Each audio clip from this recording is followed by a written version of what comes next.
Welcome back, everybody, to another episode of the ABJ Podcast. Super excited for this one. Joel Ruda from Ruda Entertainment is going to be joining us here tonight. Make sure you check out the links below for all things ABJ, as well as my guests, to find merchandise, social media links, and all ways to support myself and my guests. If you want to check out these episodes earlier, we do have our Patreon. It's as little as $1 to join in, and you get that content earlier on a Monday and not just a Thursday. T Public is up and running. Also, our Teespring accounts, as well as a Pro Wrestling Tees, has just hit this market. I'm going to be honest, Pro Wrestling Tees is a great company. I don't expect to get much traction, but if someone says, "What the hell is the ABJ Podcast?" and seeks me out, that's the way we're doing it. But all of the logos are on TeePublic, all 200 and some of them that are out there now. Huge thank you to Logos by Hunter, as well as Witchcraft by Lily, Kai, as well, Logos by Kai, as well as Haley Stokes for all the amazing logos. They have been super supportive of this time where, right now the little on my downswing. So I'm trying to, find ways to make some money and keep this podcast alive. And those t-shirt sales have been super helpful. And those logos have been super helpful to get some new eyes on the product. So check out those links below as for all ways to support. And also make sure you support my guest. My guest tonight, Joel Ruda, is someone who I got to meet at PPW. He's a manager or a liaison, an agent. I'm not sure exactly what title he prefers. Big Dust, one of the best ringside guys next. He considers himself a buddy when he's out there. He's not a manager. He's the wrestler's buddy. Big Dust is a sweetheart. But it's an art form that I feel like is not utilized enough in certain promotions. Some promotions use it too much, but then there's some promotions who don't use it at all, and it's a very lost art. You look at the old school, golden age of professional wrestling. You had the Bobby Heenans out there, Jim Cornette. You had polarizing characters who were managers of teams, and if done right, it's a great role. And Joel does a great job of doing that. One of my favorite tag teams on the scene, Championship Material. They're super talented, good-looking dudes out there killing it every time at a show. He helps manage them, as well as his business, Ruda Entertainment, custom titles galore.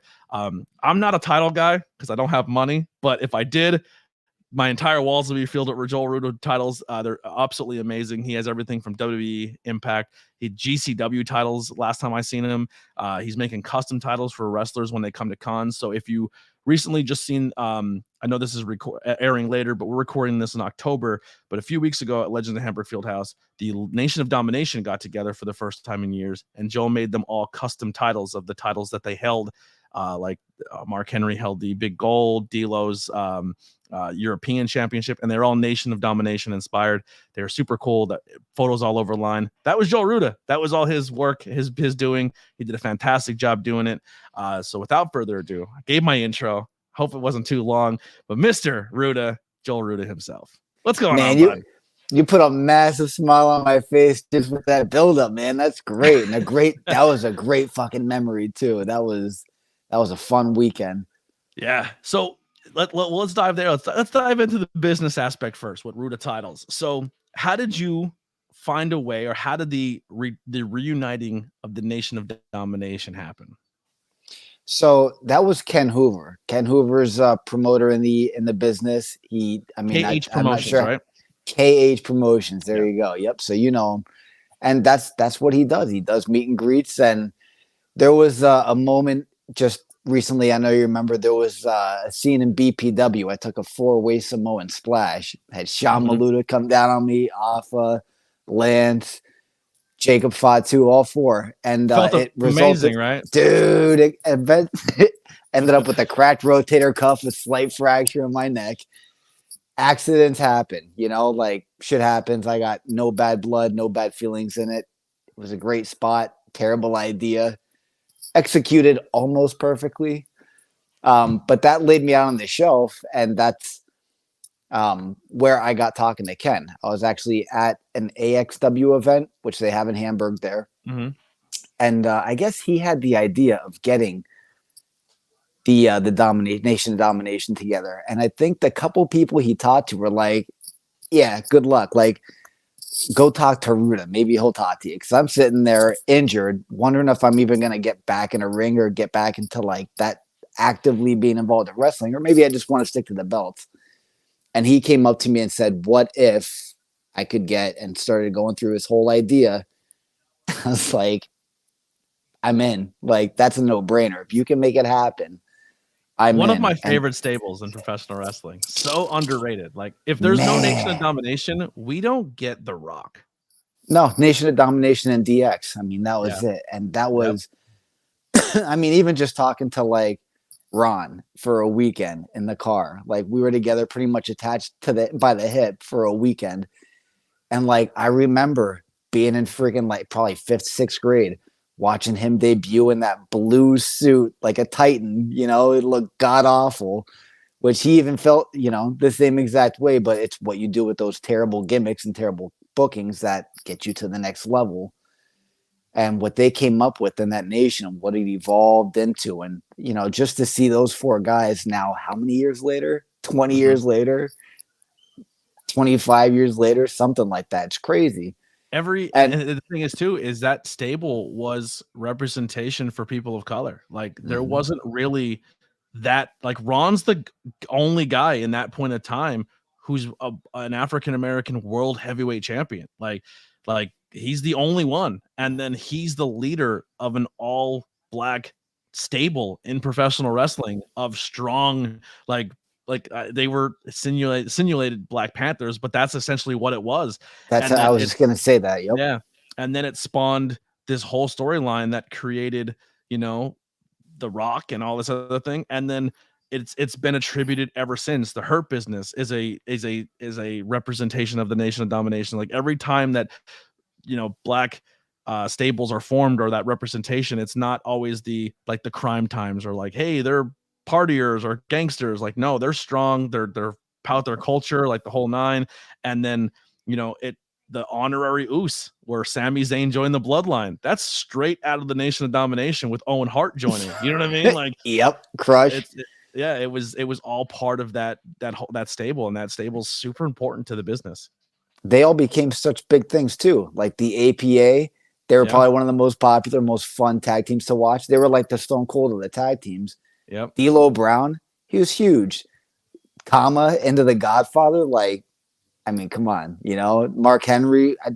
I literally just on my page posted the big gold title, which got me thinking back to like the Mark Henry days when he had his world title run.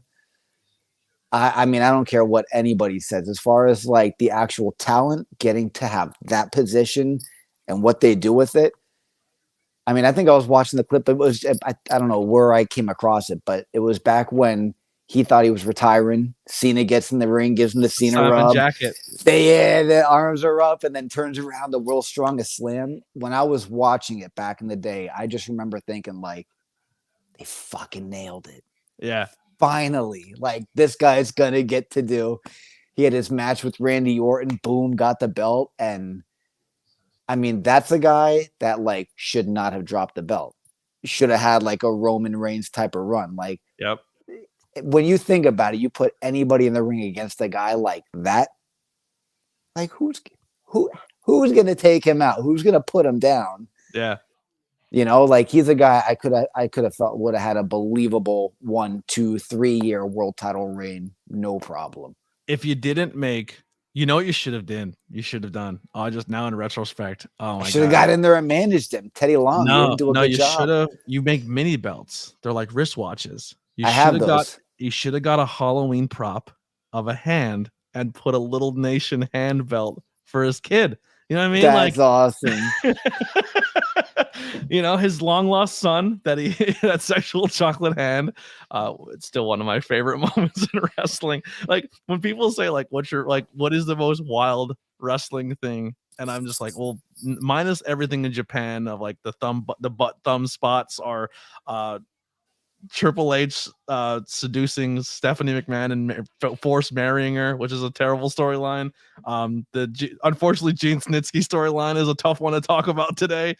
But Mark Henry having relations with at the time, what, 80-year-old Maybe woman? older. Yeah, Yep. and she gets pregnant and gives birth to just a grown man, not even like a baby hand, Let's give her a hand. just a hand. It was a hand. It was a That white would be a hand. good prop. That's a smart idea. That So if you ever run into somebody Mark, would buy that. yeah, if you ever run into Mark again, get the same belt but a little the little tiny version and be like, this is for hand. We had hand and head are the two most over Clever, you're characters in thinking. professional wrestling. The storylines they came up with and they got away with. Like, it's not like fans are going to be like, that's stupid, I'm not watching. It's like people go crazy over that stuff. Val Venus, where he teams I up was with John really Bobbitt. just Yeah. The choppy PP, and Choppy. he's saved by John Bobbitt, who legit had his wiener cut off. Like, pro wrestling, baby. What a time. only in pro wrestling can you get Yeah. away with that stuff. Nowhere else. And the nation, like right now, AEW is probably the closest thing to it. WWE's doing it again too. You have the Bloodline, and you have the LWO, and you have Judgment Day. But like at the time of the Nation, you had the Nation, then you had like the biker gang, then you had the corporate ministry, you had like the Los BWO. Boricuas. Yeah, there was like every group. It was like gang warfare. Like everyone had a little stable, and all the stables like went at each other. It was a dope time to be a wrestling fan. Yep. Yeah. So you guys got to. This is all coming together. You know what's going to happen. So when does the idea of, well, I'm going to make them all custom titles? Like you could have made a title for like the replica titles of the titles they won that represents them as people. But you took it another step further. How did that come about? Yeah, so I'm a total mark for championships. Just since I was a kid, always been in love with them. Like that's, and kind of like, you were telling me earlier, like you'd be a collector of them if you had the money for them. Same thing. Like I would have had a million of them, but I couldn't afford one. I remember my buddy getting like the foam belts and thinking like those were the coolest things. We're having fake matches. I never even to had fight a foam one. Yep. Never even had so, one. I mean, just to really take it back, when I first started, like a salesman would feel like comfortable having a business card. I always wanted like a prop and being a complete mark for belts. I wanted like my $1 million belt.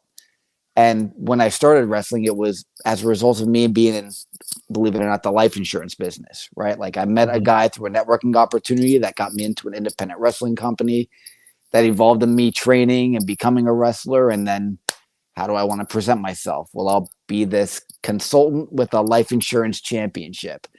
And I had like this massive wrestler, Vince Steele. I don't know if you know who that is. No, I'm not sure. But got paired up with this guy, Vince Steele. And the whole gimmick was you could fight for the championship, which comes with a big payday. But you got to take out a life insurance policy because I'm afraid my guy's going to kill you in the ring. I love that. Like I want to make sure your family's taken care of. So I had a belt made for that. And, like, next thing you know, wanted to get a different belt made. And I get into like looking out online of belt makers. And there were some that I ordered some from that were a complete fucking waste of money. Some that you pay for something and it's not what you get. Some that were getting better. And I just got paired up with this guy that really amazing quality. And I did enough business with him where promoters were like, hey, I need new belts. And that led to me helping out promoters with it. This guy basically told me I could get him enough business where like it's him and his 3 brothers. They have their own business together. They don't want to take it from anybody else and be completely inundated with it. So we pretty much work something out where I'm like their sales guy. They're the producers. And, have a great setup with them to do that. So when this came up, it was like, why don't we have a custom belt made for him? Yeah. And it was really badass, a cool opportunity to do. I got a bunch of them signed by him. I'm a collector guy, like I don't have a big collection, but I believe in having collector pieces. I see you have a bunch of stuff behind you there, and I can appreciate a lot of this like is just free crate stuff. But I do have this is my thing right here. I have my Wembley scarf that I got in London.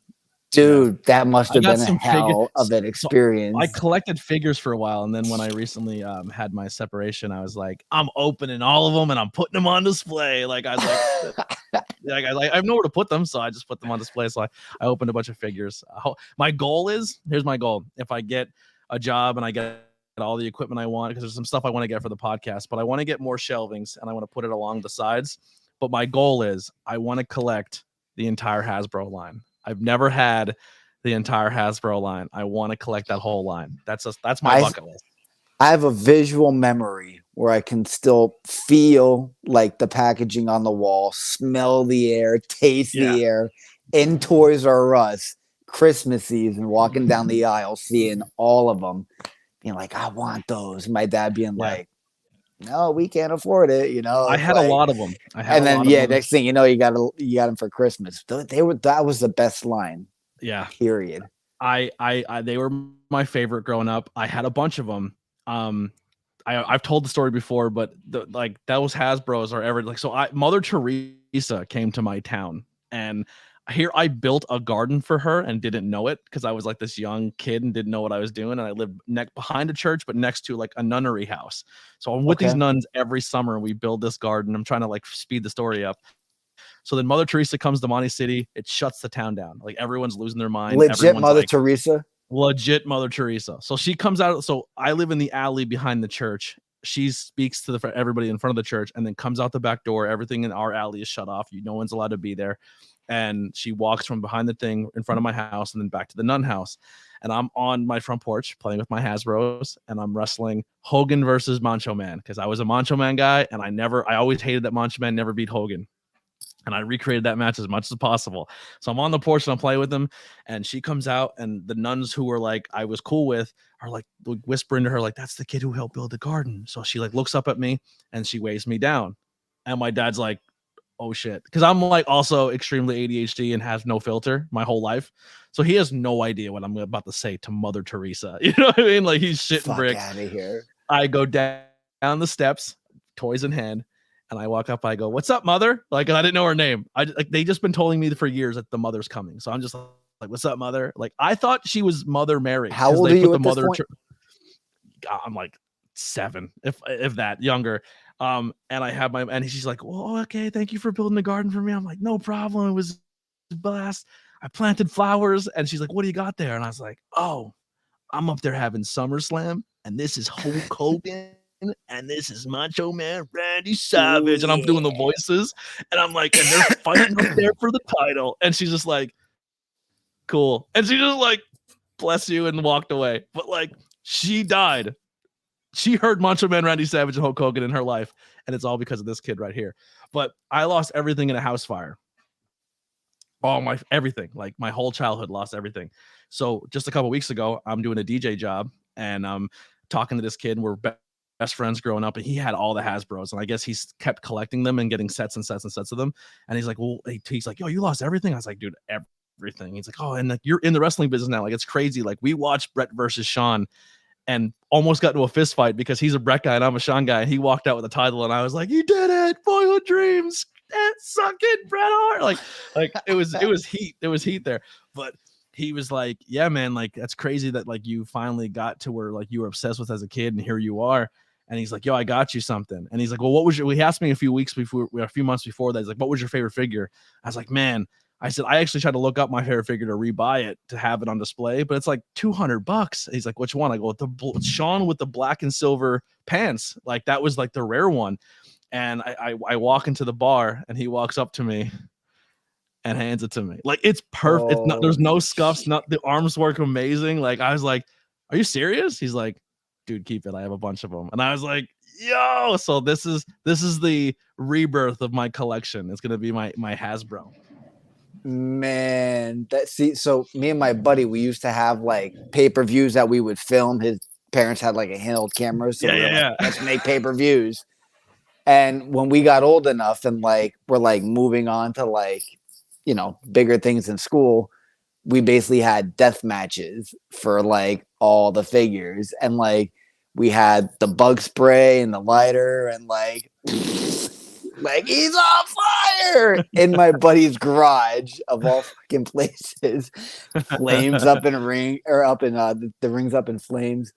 And we torched like half of his like what we look back on as like classic figures, and he had, I mean, everything. And we're like, fuck Yeah, did he we do? thousands of dollars Son he put of on the a fire. bitch. So I was so keen on like protecting my stuff as a kid, which sucked because that's why I took care of everything. Like everything was mint. Like I would play with it, but I would take such good care of it. All gone anyway.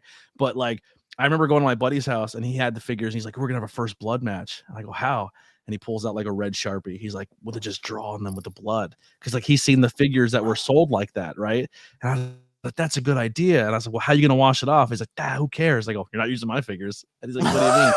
So even at like a younger age, You I went knew. and then like around that time, that's when like they just hit the scene, the washable markers. So remember when they had markers that would wash off? So you would get the red washables and you just dab it and it was like really, really wet and it would just like run down like blood and then you just run them under the sink and there's no more blood.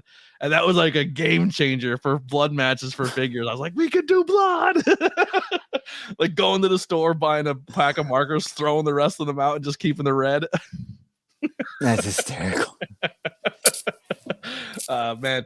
But yeah, I love nostalgia wrestling. It's so good. Yeah, hell yeah, man. So when you finally got your first belt, like you made these guys, you get your belt, you made your custom belt. When did you start collecting then? Like because you made these guys, like you started your own collection? Yeah, I mean, I had like there was even a time I was working with Gene Snitsky. I created a belt like the United States Championship. So like I had one made by him. He ended up signing it. So like, yeah, just one thing turned from that to like creating new belts for myself. I went to another one and I'm looking at it right now, the Open Challenge Championship. That was another belt that Alpha actually used and defended for me. That's awesome. It was like, I mean, there's different material that you can get, either brass or zinc. Brass is like a lot lighter, cheaper, and more for kids. Zinc is like heavy duty, stuff that you see more on the scene. D'Lo actually just got a belt from me. He wanted to order his purple Intercontinental Championship, the purple one with the old school WWF logo on it. Yeah. Wait, there was a purple version of the Intercontinental Championship? Oh yeah. Yep. I never knew that. He held it. Godfather held it. Yep. I never knew. I always knew of the blue, the white, and the black, the ones that like the three different ones that Sean held for his run. Yep. But I never knew about the purple one. That's crazy. Yep. I mean, but there's yellow one too. The yellow one was Warrior, right? Yellow. I have Warrior that one. He had the yellow one. Yeah, this is the one that I had with Alpha. And this shit's heavy as hell, man. This is like my version of Big Gold. Yeah. The Open Challenge Championship. It looks heavy. Holy the details deep on it. But like, how do you not love this stuff? Like, if you were a wrestling mark, man, like, how do you not love having a title and then you create one for yourself? Yeah. You know what I mean? Well, like, it's your own. I love the Signature Series ones that WWE make where they take an idea and then like morph it to beat the wrestler. You have I seen on your Instagram, you have a version of it for Demolition. You have a Demolition title. Yep. That one came out good. Like that's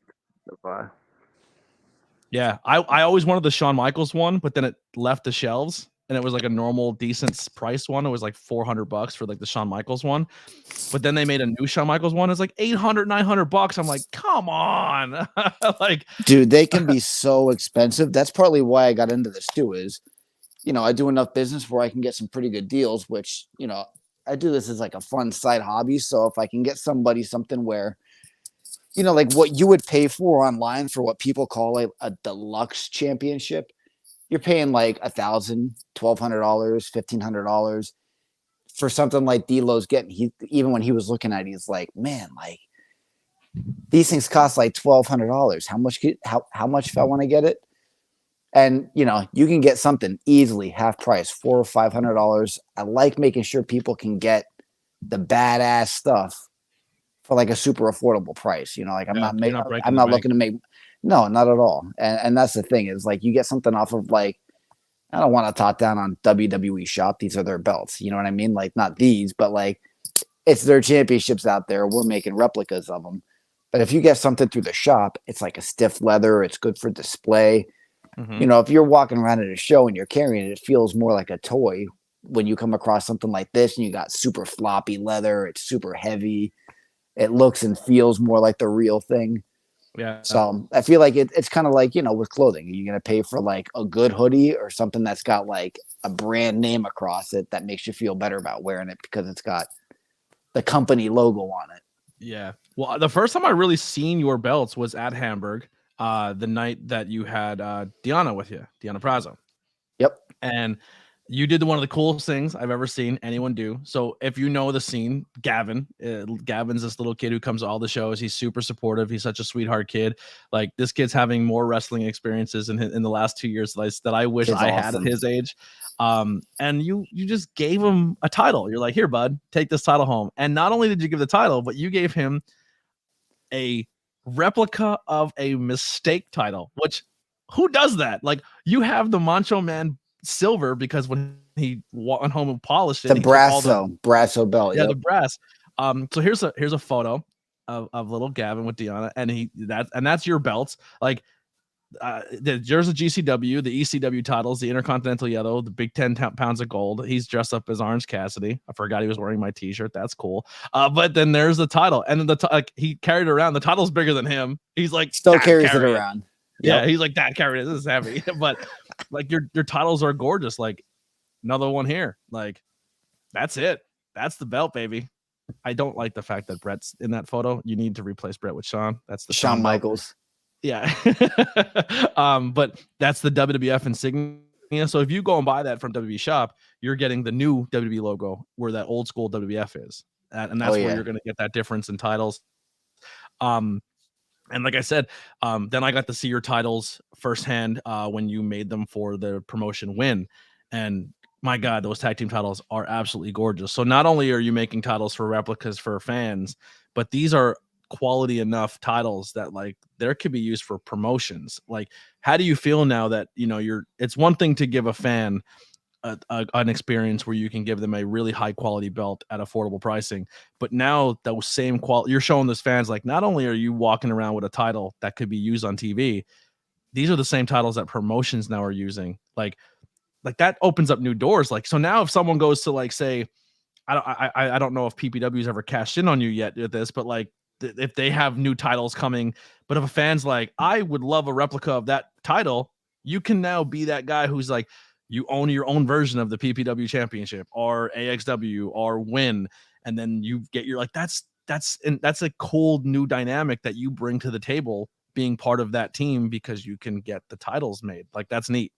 Totally. BPW, PPW wrestling is now New Evolution Wrestling, Colossal Championship Wrestling, Legendary Action Wrestling, a couple of them, you know, like, so and the quality's out there, man. Like, the fact that, I mean, like you're saying, like, that the feeling that I get from that standing in the room. Are you talking about the trio tag team titles I had made for them, or the tag team? The tag team.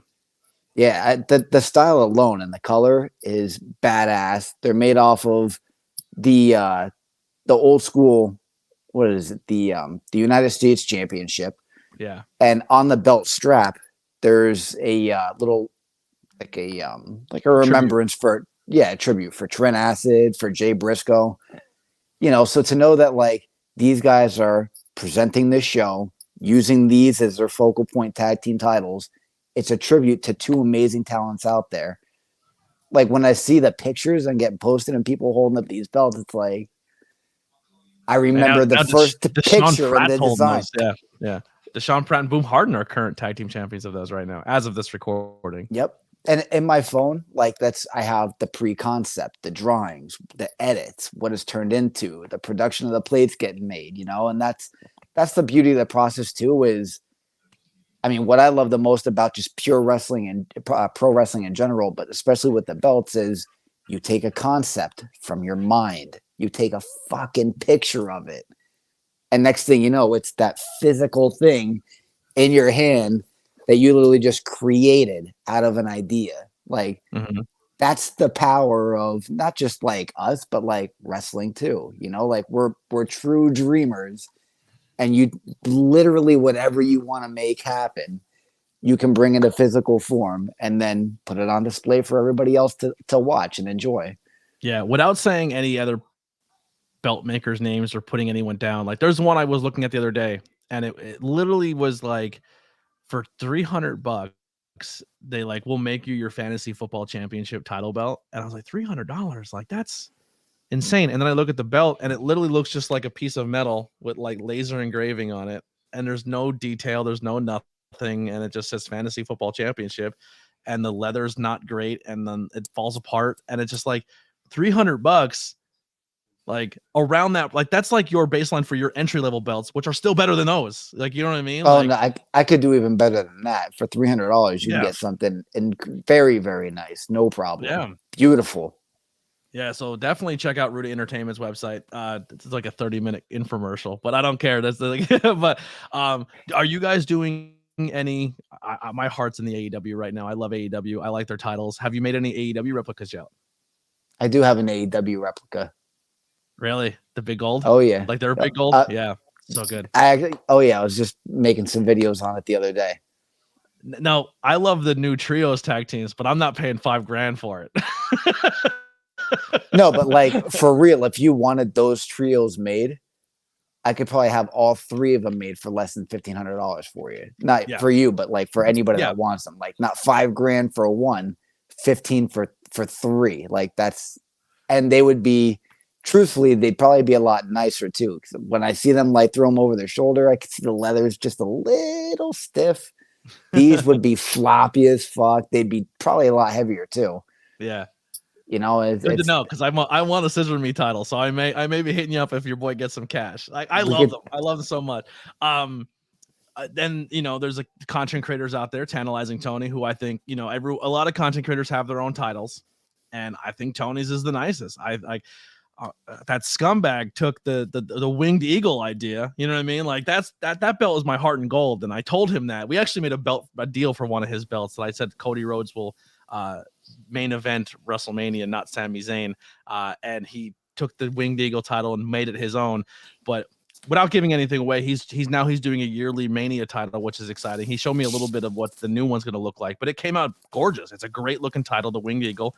So you're making, like I said, that's the customization. You're doing it for your promotions. You can make, if you're a Triple H fan, you want a custom Triple H and you have an idea, they can get it done. But so many different avenues you can go to. The links are below if you want to hit up Joel Ruda for his championships. I think he's pulling something out at the black screen. He went to the dark. He's hiding. We're getting a reveal. Flexing it right now, baby. Your camera's not on. We can't see you. Oh, we'll see if the camera cuts on. I'm going to kill dead air while we're waiting. But yeah, and here's a photo just to kind of pull it up. Here is Ruda with the Nation of Domination with each one of their titles. We lost him for a second, so we'll wait till he pops back in. But there is the Nation there in all their glory. Big gold, the IC. I think Ron here has another version of the big gold, but that's everyone there kind of flexing it with Joel and the Nation. Hell yeah, man. That was a great time. I got exactly what you were just talking about. So look at this sucker. So a lot of people like the dual plated one. That's fine, but that like the dual plated is Hogan's version of that belt, correct? And then when it went to Brett and Sean, it went solid, right? I actually couldn't tell you the difference of that. I just know like our guy started making like these HD plates, so it's got like the 3D kind of look on it there. Oh yeah, I see the dual plate on it. The feathers are really popping out there. Now on the side plate, do you have the WWE champion, like that little WWE championship thing? There it is. That's so sick. I love that belt. That is the best. Where do you rank? Like, what are your top 5 belts? Like, if all-time favorite belts, how do they go for you? Man, they're probably all a lot of these in the golden era, they call it. Yeah. The classic Intercontinental Championship, like the Riz Ramon, the Shawn Michaels, like that, hands down for me. What color? Do you like the white, the black, or the blue? I'm looking at the black right now. The white's cool. Good. I got one that was just signed by Marty Jannetty, which was cool because I remember being 10 years old watching that Monday Night Raw when he won.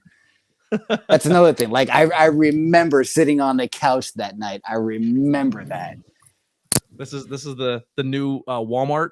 It's a mix between the LGN and the when LGN made the what were they, the AWA or the figures, and they also made the He-Man figures, so they were all like extra jacked more than they should have been. So they're recreating that figure line, but with WWE. But Sean came with the Robin Egg blue IC title, the blue one. Yeah, I think it's the only. I think someone told me that's the only time that figure a figure has had that blue IC title. But yeah, IC title, gorgeous. That's up there right here. Yeah, I think this was one of the nicest ones. Yeah, but I think the tag team titles in that area is really good. Those tag team titles, they're really good. I got that one too. I got it signed by Ron Simmons. I The WCW US title, I think, is probably one of my top three.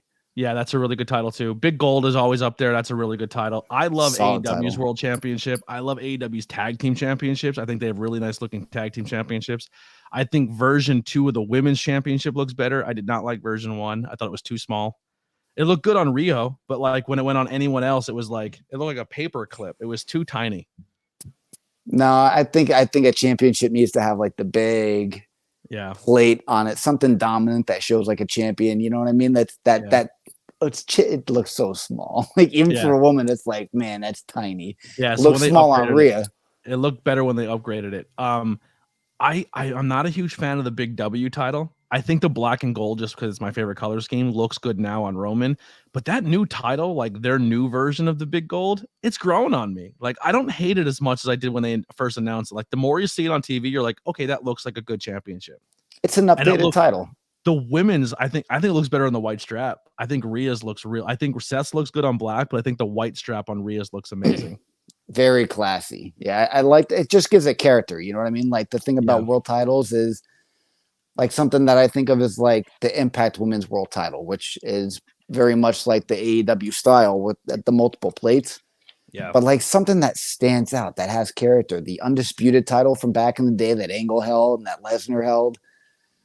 You know, Taker, Hogan, that was cool. It had some serious character to it. The Winged Eagle is, man, it's beautiful. They're like, it's nice when a belt has character, but a big W, it's another underrated belt no one talks about. It should be talked about in the top 5. Lucha Underground's title. It reminds me of the Bellator belt from back in the day, like one of the original Bellator belts. And then you had to put all the pieces to get, like you had to win the pieces to put, or not Bellator, WEC. Yeah. But I love the Aztec title, like that Lucha Underground title. That's another good one. But all right, well, let's shift gears here a little bit. We kind of talked a little bit about it. You were in the insurance agency and kind of going that route. How did you fall into the world of professional wrestling then? Yeah, so I definitely never even the goal, never a thought. I mean, if I could base my childhood down to one thing, is like a phrase that was always stuck in my head is like not everyone swims with Shamu. Right? Like not everyone gets to do the cool job. And that was something that my dad would always say is like, you know, not everyone gets to swim with Shamu, like be realistic kind of deal. So it was never on the radar at all. And we had talked earlier, I switched gears. I left Atlantic City. I moved out to New York City, switched careers. I left the hotel industry. I moved into the insurance industry out of complete desperation. And oddly enough, I'm at a barbecue on Roosevelt Island. It was, I think, July 2014. And got a call from a guy 2014, 2016. Because February 18th was when I debuted. On my birthday, February 18th, 2017 was when I debuted as Mr. Ruda on my first show. But I'm at this networking event just with my team. And I get a call from a guy that knows Gene Snitsky, who just friend of a friend said, hey, we're out in Hoboken enjoying cigars at the Hoboken cigar shop. If you want to come by. And are you familiar with Hoboken at all? A little bit, not too much though. Like down where the subway is, down or not by the like where the train comes in, where the boats come in. It is it's always busy. No matter when you're there, it's always busy. If you're looking for parking, it's non-existent. Me and my buddy Roberto, we go through the city, we get into Hoboken, and as we're pulling around the corner, right where the cigar shop is, probably one of the most popular parts that you could be in, we see this car right across the street, pull out, and we pull right in. Like it was nothing. We're like, holy shit. Like fate. You're like destiny. Dude, I couldn't write a better story for this. So we go in, we're talking. I meet this guy, Frankie Flo. He's got his legendary action wrestling promotion. Did a lot of it in like Spanish Harlem area. But I basically told him, I said, listen, I work for a life insurance company. I know you got a lot of families that come to your show. I'd be happy to make child IDs, you know, talk to the parents if they want any information, but just to be there. And he thought it was a great idea. I came in, I watched a show or two, never really led anywhere. but it was right around the time that Lesnar was facing Goldberg in Survivor Series, right? And I just pitched this idea to him. I'm like, could you imagine if like Heyman and Lesnar brought in this life insurance agent and they made like all of his opponents take out life insurance policies? It's like, oh, that's a great idea. We should do that. I'm like, oh, cool. It's like, when do you want to start training? I'm like, what do you mean? It's like, no, if you're going to be a manager for this, you'd be fine with taking bumps, right? And next thing you know, I'm in a ring learning how to take bumps. I literally debuted February 18th, 2017 on my birthday. Had this, it was a match with this guy, Vince Steele, that I told you. I don't know if you've ever heard of Psycho Clown. Yeah. Yep. So Vince Steele versus Psycho Clown. Psycho Clown beats him. They think they're going to take my life insurance title from me. We pull out this whole scene. The next thing you know, Psycho Clown, boom, clotheslines me. I did this 360. It was crazy. I didn't even know what the hell I was doing. I just knew I'm going to turn around after trying to hit him with the belt and taking this big ass clothesline. I had no idea how it was going to turn out. I'll send you the clip after the show so you can see it. Oh man, that's from there. It's been the history, like I just kept going show to show to show to promotion to promotion. I ended up in Evolve. I love the fact that you trained, because there's some people who get into the manager spot and they've never taken a bump. They never train. A lot of people say to me, like, when are you going to become a manager? I said, no. Like, what do you mean? I'm like, I can't take bumps. My joint disorder will not allow me to be a wrestler. So I did a referee spot the other night. Like, I just jumped in as a ref because I needed a ref for a match. I was like, I'll do it. Like, that's not a big, like, I felt weird doing it because I feel like you should be trained, but like I did do a couple trainings and just do like referee while they're kind of working and training. So I did a little bit of it, but like, I respect it, that the fact that you went in and you learned how to take bumps properly and all that. Cause some people just go in there and do it because they're like, I'm a good personality. I shouldn't have to go do what everybody else does. But the fact that you did, I think that earns more respect for people. I think a lot of people just try to jump the line and get in there and be like, well, I trained way back in the day, or I'm really, really funny, so I should just be in there. It's like, no, that's not how it should work. Like, that's why I'm like, I'll stay on commentary. That's where I belong. You know what I mean? Because to get in the ring, you have to earn that. You have to earn that. You don't just get in there. Definitely. Evander James and Montekia. I'll give the two of them credit for me properly learning how to take a bump. Finally, it was the two of them gave me the right coaching I needed because I just couldn't get it down. And they're two amazing talent. And never once had a rough bump after that, man. So, yeah, right in the Bronx Wrestling Federation, man. BWF in the Bronx. Love that. So when you came to PPW, how long have you been established then before you entered the PPW scene? 3 years. 3 years? Yeah, so I did Legendary Action Wrestling. I was with them for a little while.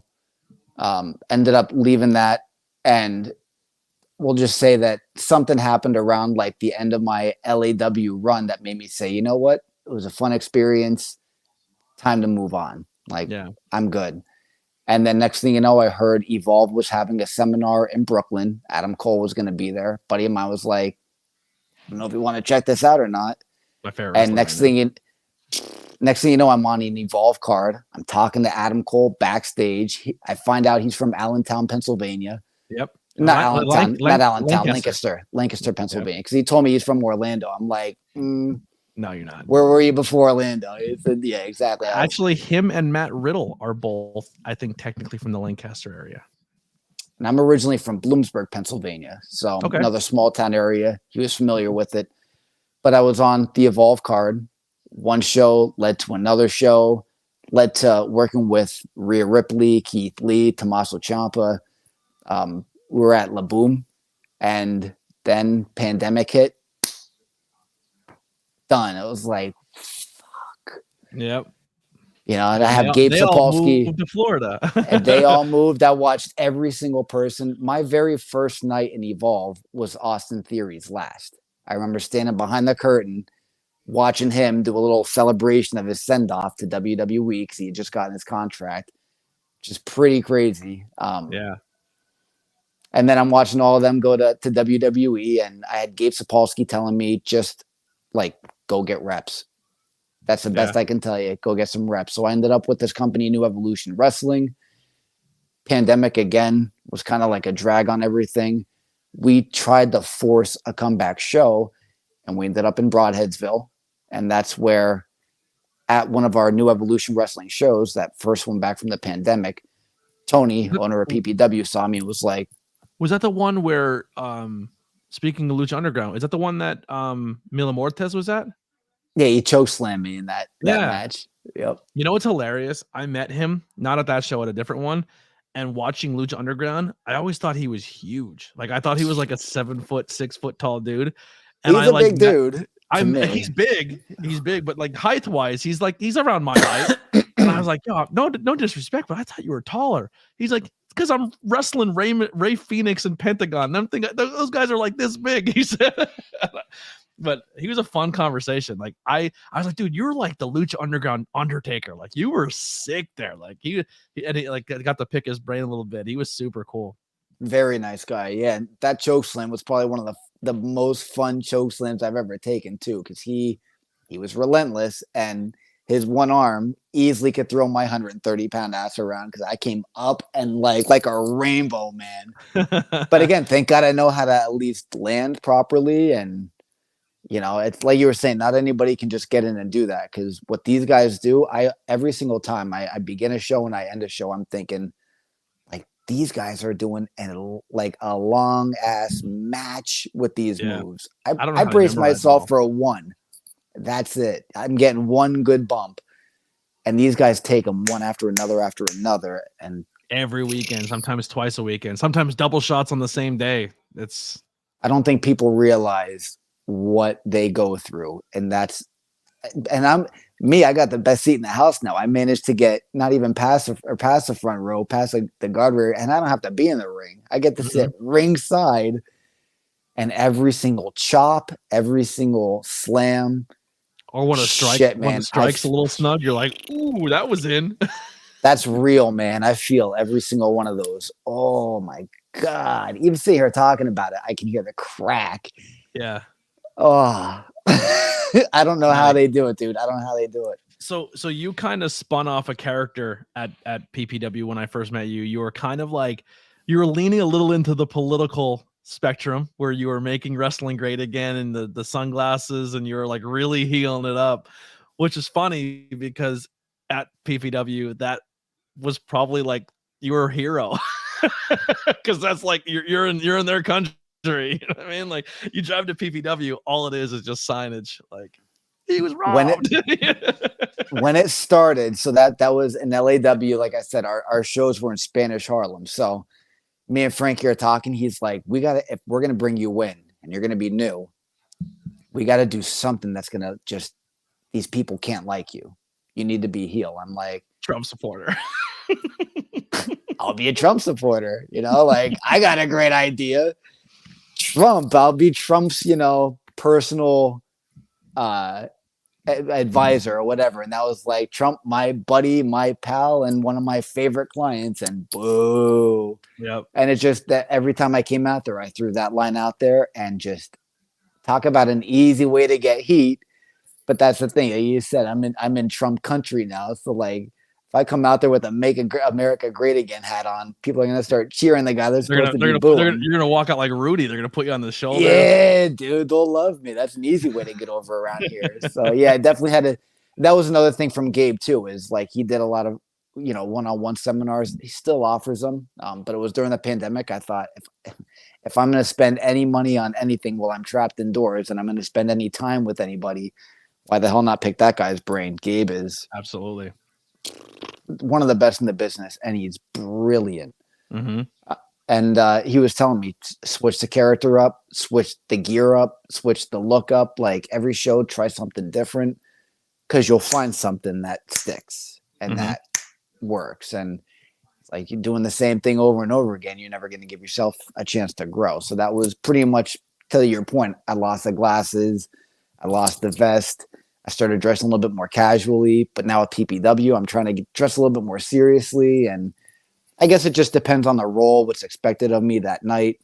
Try to fit a different look for summer. So are you like I haven't been at PPW in a while, but are you like the GM now? Is that what I am? You're playing like a GM role? Okay, that's cool. I know like the talks at first were supposed to be you and Joe were going to fight for a GM role. So Joe was the one that won control of it. I was just, the manager that was like his side piece, And the then he other got person sick that and was in stuff. the I gig. hope he's good. I haven't talked to him. I should reach out. I know he was going through some rough spots there. Yeah, I know he was dealing with some personal issues. I Yeah. mean, kind of like, I always want people to check out on me, but I also don't want anybody to ask if anything's wrong. Like when I got injured, I had people posting things up on Facebook. I'm like, fucking take that down. Like, I don't want the attention. I don't Yeah. want people That's checking why in on when me. I see you at the show, I was like, "You good?" And you're like, "I'm good." And I was like, "All right." Yes, whatever. Yeah. So, but like I don't want, like, I don't know how other people feel in those situations. Everyone's Yeah. always coming at you. But point is, I hope he's good. But with him being out, I was asking Tony, I'm like, what's going on with that storyline? It's like nothing. You want to do it? And we just figured, like, yeah, why the hell not? It'll be a different angle. It's kind of like the MJF role right now. You're taking the world's biggest asshole and turning him fan favorite. So is it legit? Am I actually turning a good leaf? Is there a hidden scumbag in me waiting to flip the car down the road? So the cool thing is the fans, there's some that are buying into it. There's some I go for a fist pump and they're like, Yeah. they're flipping their roll and they're flipping me off. I'm like, come on, I'm trying here. Yeah. So it was interesting. There was a segment on this last show where I had to restart a match for it ended with the I've heel seen it. winning. I've seen Brian, it. yeah, Yeah. exactly. And to have I don't want to give everybody too much away because he's very protective of his character, but I'm a big fan of the Mecha. I think he's insanely good, and I've been hearing such. Like, I don't want to give too much away, but I also want to give him his roses. But like, since not being there, I get reports of like how the story's going and how things are going because I do care about PPW. Like, it sucks that I can't drive there or be there to support. Like, hopefully that changes soon, but like the Mecha, from what I've been hearing, like he's become a locker room leader. Like he's taking like totally. he's not just walking around a title and showing up every month. Like he's back there helping with promos. He's back there making sure storylines are cohesive. He's making sure it's not just his storyline's good, but he's helping everyone around him. And that's why I like the guy. He's a good dude. Yeah. And I seen the promo where he was kind of chasing you backstage and it was a one take deal and it looked great. Like, yeah, after I ran away and I came back, he was there cutting his promo and I stand there in amazement. Like the guy is intense. He's off the cuff. And it's totally fucking natural. Everything he says is spot on and total locker room leader. Like he wanted that role. He wanted that belt to work with the newer guys, to push the guys, to get some notoriety and some credibility and a good lesson in the ring. And I mean, the last couple months have been stellar. The matches have been great.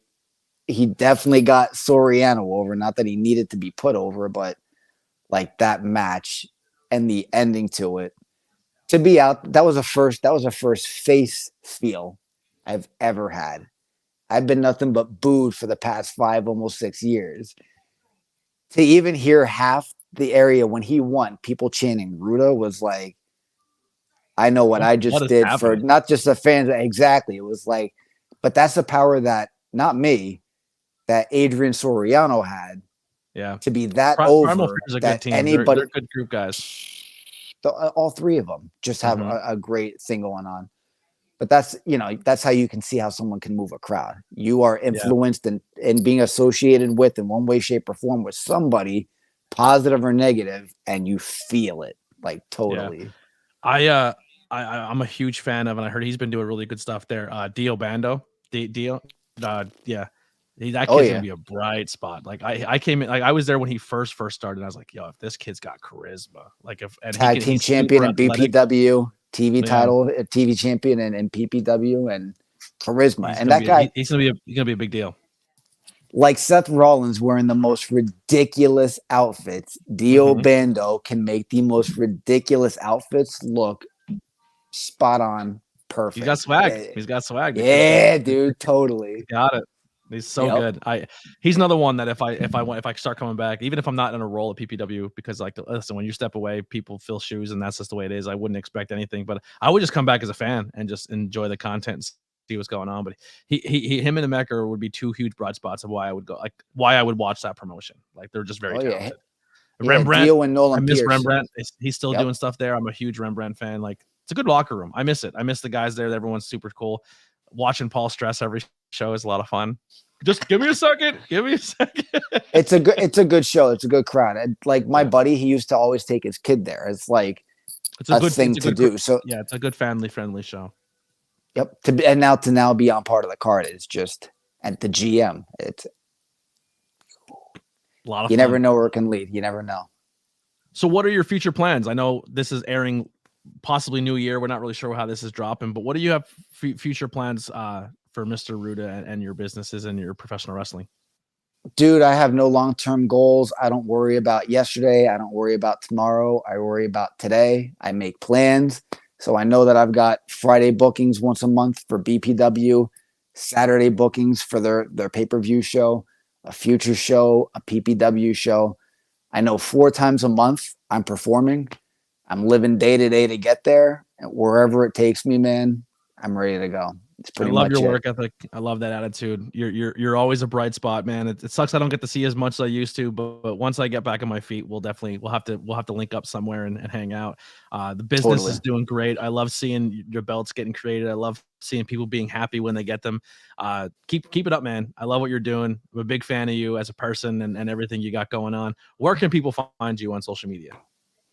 They can find me on Mr. Ruda, at Mr. Ruda 218, Ruda.entertainment on Instagram. And I think I'm trying to think of what my TikTok is. Running off the cuff, not too sure. Just type in Mr. Ruda. If it pops up, we'll get it going. But the links will be below too. I'll do the legwork. I'll find it all. And then also your website. Go to the website and order some belts. RudaEntertainment.com. Yep. There it is. Everyone, thank you so much. Joel, thank you again so much for everything you got going on and coming on and doing this. This platform's always open. I do have some stuff that probably by the time this airs, people have already seen it. Like I'm doing like movie reviews, and then me and Brian are always doing that tornado tag on Thursdays. So if there's ever a topic you want to jump in on with us, or just if you're free on a Thursday and you want to jump in and shoot the shit with us, you're always welcome. It's Halloween time. Check out 100 Acres of Hell. It was a movie I made with Gene Snitsky, Afo Anawahi, and Samu Anawahi too. I've never seen it. Like, where is that available to watch? You can go on Amazon Prime. Type it It's in. on Amazon It's Prime? available All on right. there. Yep. I always remember hearing about it, and I never watched it. I didn't know all these were. I know Gene was in it, but I didn't know everybody else was. Gene's the star. Samu played Jeb Tucker, who's our killer. Afa did his stunts. I actually got on my arm a tattoo of Jeb Tucker right here. That's awesome. Yep. Go check it out, man. 100 Acres of Hell. There it is. Well, it is spooky season, so go for us. It's spooky season. Go watch this. Perfect. For you, it's probably New Year's, but it's always spooky season. Go watch. It's like Christmas. Yeah, I would literally scrap every other holiday there. Just keep Halloween all year round. But that'll do it for the ABJ podcast. We'll see you guys next time. Here's some music by the Converse Kid. We're out of here.